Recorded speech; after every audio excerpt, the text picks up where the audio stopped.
दोस्तों, किसी पर विश्वास करना गलत नहीं है, लेकिन अगर आप किसी पर अंधा विश्वास करते हैं तो चाहे वह आपका प्यार ही क्यों ना हो, तो इसकी एक बड़ी सज़ा, एक बहुत बड़ी कीमत आपको चुकानी पड़ सकती है। आज की कहानी एक ऐसी ही लड़की की है जो अपने बॉयफ्रेंड पर बेइंतहा प्यार और विश्वास करती है, मगर इसकी इतनी बड़ी कीमत उस लड़की को चुकानी पड़ सकती है, यह उसने कल्पना भी नहीं की होगी।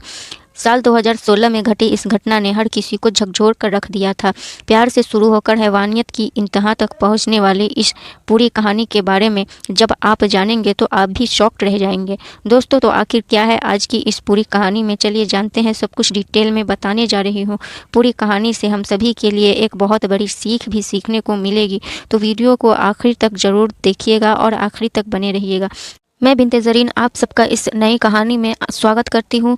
अस्सलामु अलैकुम दोस्तों। तो चलिए आज की कहानी हम शुरू करते हैं। ये कहानी नॉर्थ वेस्ट दिल्ली के मॉडल टाउन थाने के अंतर्गत रहने वाली आरजू चौहान नाम की एक लड़की की है। घटना के समय यानी कि साल 2016 में आरजू की उम्र यही कोई 21 साल की रही होगी।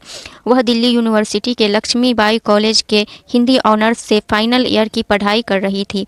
आरजू लगभग 9 बजे रोज़ सुबह कॉलेज आ जाया करती थी और फिर पढ़ाई खत्म करने के बाद वह अपने घर चली जाया करती थी। रोज़ की तरह 2 फरवरी 2016 को भी आरजू घर से कॉलेज के लिए निकलती है। आरजू के घर वाले भी निश्चिंत होकर अपने अपने काम में लग जाते हैं, मगर घर वालों को तब थोड़ी फिक्र यानी कि चिंता होने लगती है जब वो देखते हैं कि आरजू वापस नहीं आई है और शाम होने वाली है।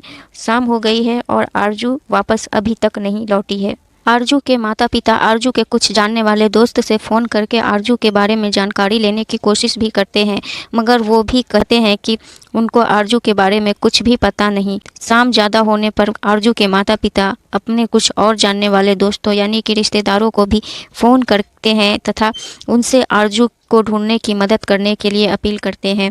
इस तरह कई लोग मिलकर आरजू की तलाश में लग जाते हैं, मगर पूरी रात तलाश करने के बाद भी ना तो आरजू का कोई पता चल पाता है और ना ही आरजू घर वापस आती है।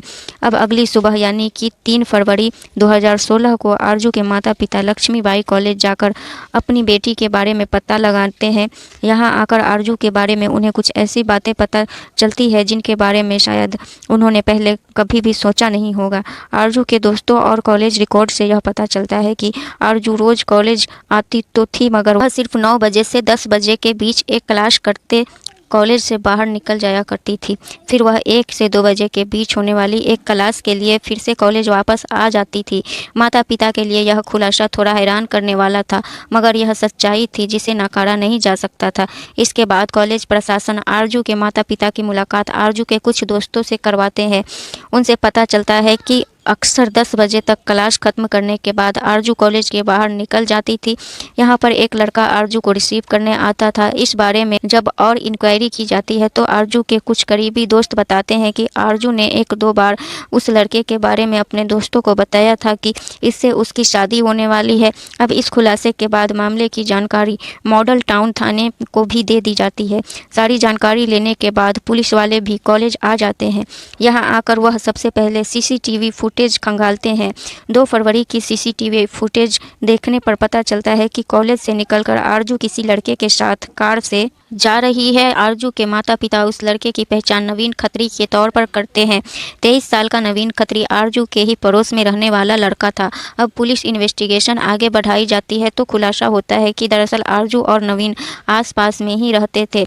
यहीं आसपास में रहते हुए इन दोनों की मुलाकात होती है और धीरे धीरे यह मुलाकात दोस्ती में बदल जाती है और आगे चलकर यही दोस्ती प्यार में बदल जाती है और दोनों साथ मिलकर जीने मरने की कस्में खाने लगते हैं और बहुत जल्द शादी करने का वादा भी कर लेते हैं।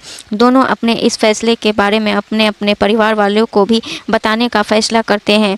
दोनों को लग रहा था कि परिवार वाले आसानी से इस रिश्ते के लिए मान जाएंगे, मगर होता बिल्कुल उम्मीद से उल्टा है। आरजू के परिवार वाले तो थोड़ी सी नाराज़गी के बाद इस रिश्ते के लिए मान जाते हैं, मगर नवीन के परिवार वाले इस प्रस्ताव को तुरंत ही नकार देते हैं।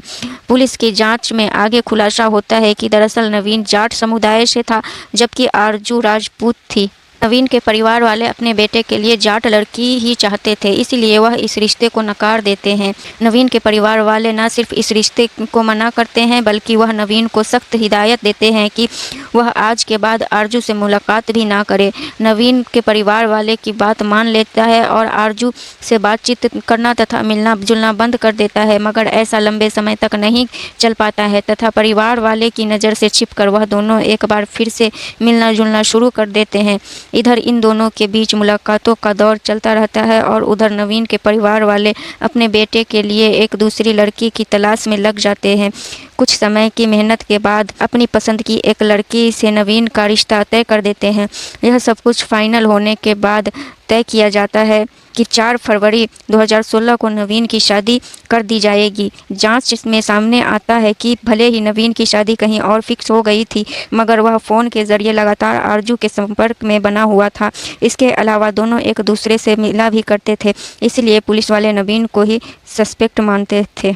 पुलिस वाले नवीन को ही दोषी मानते हुए उसकी तलाश में लग जाते हैं। पुलिस की एक टीम जल्दी ही मोबाइल फ़ोन के ज़रिए नवीन को ट्रैक करने की कोशिश करती है, मगर नवीन का मोबाइल स्विच ऑफ आ रहा था। उसकी आखिरी लोकेशन उसके घर पर ही दिखाई दी जाती है और जब पुलिस वाले नवीन के घर जाते हैं तो पता चलता है कि नवीन की तो 4 फरवरी को ही शादी हो गई थी और अब वह अपनी नई नवेली दुल्हन को लेकर हनीमून मनाने के लिए देश से बाहर जा रहा है। पुलिस वाले तुरंत पता लगाते हुए एयरपोर्ट पहुँच जाते हैं और एयरपोर्ट पर पहुँचते ही नवीन को अपनी नई नवीली दुल्हन के साथ हिरासत में ले लेते हैं। यहाँ से नवीन को थाने लाया जाता है और आरजू के संबंध में उससे पूछताछ शुरू की जाती है। शुरू में ही तो नवीन कहता है कि कई महीने पहले ही आरजू से उसका संपर्क खत्म हो चुका है, मगर जब पुलिस वाले सारे सबूत नवीन को दिखाते हैं तो नवीन मान लेता है कि वो अभी भी कांटेक्ट में है और 2 फरवरी को आरजू से मिला भी था, मगर कुछ ही देर बाद रास्ते में वह उसकी कार से उतरकर कहीं और चली गई थी। पुलिस को नवीन की यह बात हजम नहीं होती और अब वह सख्ती के साथ उससे पूछताछ करनी शुरू कर देती है। पुलिस वालों की सख्ती के आगे नवीन की सारी चालाकी फेल हो जाती है और वह एक के बाद एक ऐसे खुलासे करता है जिससे सुनकर हर किसी के पैरों तले से ज़मीन खिसक जाती है। नवीन बताता है कि वह भी अपने परिवार वालों की मर्जी से उनकी पसंद की लड़की से ही शादी करना चाहता था, मगर आरजू को यह बात बिल्कुल भी अच्छी नहीं लगती है और वह लगातार नवीन पर शादी करने के लिए दबाव बनाती रहती है। नवीन के मुताबिक वह आरजू के कहने पर उससे लगातार मिलता जुलता रहता है। ऐसा होते होते नवीन की शादी का दिन भी करीब आ जाता है। नवीन के मुताबिक जब वह अपने रिश्तेदारों को अपनी शादी का कार्ड बांटने जा रहा था तभी एक बार फिर से आरजू उसे मिलने के लिए बुलाती है और 2 फरवरी को नवीन के साथ निकल जाती है। नवीन के मुताबिक जब यह दोनों कार्ड बांटने अपने रास्ते में आगे बढ़ रहे होते हैं तभी कार के अंदर ही शादी की बात को लेकर आरजू और नवीन के बीच में आर्ग्यूमेंट शुरू हो गई और आर्ग्यूमेंट होते होते इन दोनों के बीच नवीन आरजू के गले में लटके हुए दुपट्टे को पकड़ लेता है और तब तक गले के दुपट्टे को दबाता रहता है, खींचता रहता है जब तक कि आरजू का पूरा शरीर ठंडा नहीं पड़ जाता है। आरजू की आंखें बाहर निकल आई थी। नवीन के मुताबिक आरजू की हत्या करने के बाद उसे समझ नहीं आता कि वह कहाँ उसे ठिकाने लगाने के लिए जाए, इसलिए वह थोड़ी देर वहीं पर खड़ा रहता है और फिर सोचने के बाद लाश को कार में रखकर सुनसान इलाके में चला जाता है तथा वहां लाश को जलाने की कोशिश करता है, मगर लाश जब आसानी से नहीं जल पाती है तो उसे पकड़े जाने का डर सताने लगता है और एक बार फिर से वह अध जली हुई लाश को अपनी कार के पिछले हिस्से में रख लेता है।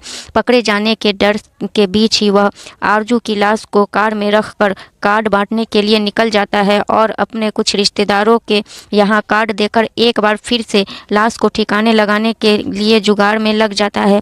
पुलिस की पूछताछ में किए गए खुलासे के मुताबिक जब नवीन को लाश ठिकाने लगाने का कोई आइडिया नज़र नहीं आता है तो वह तय करता है कि वह अपने 4 मंजिला घर में ही आरजू की लाश को छुपाए। प्लान के मुताबिक नवीन ऐसा ही करता है और वह रात भर इधर उधर समय काटने के बाद सुबह के लगभग 5 बजे अपने घर पर पहुंचता है। क्योंकि आरजू की लाश भारी थी इस कारण वह अकेले लाश को उठाकर घर के अंदर ले जाने में सफल नहीं हो पाता है, इसलिए वह कुछ पैसे देकर पास में ही काम करने वाले एक कबाड़ी लड़के को अपनी मदद के लिए बुलाता है और उसकी मदद से लाश को उसी कमरे में लाकर वेंटिलेटर सॉफ्ट पर छुपा लाकर रख देता है, जिस कमरे में वह शादी के बाद अपनी नई नवेली दुल्हन के साथ रहने वाला था। इस तरह 3 फरवरी की सुबह सुबह नवीन लाश को कमरे में छुपा देता है और इसकी भनक किसी को भी नहीं लगने देता।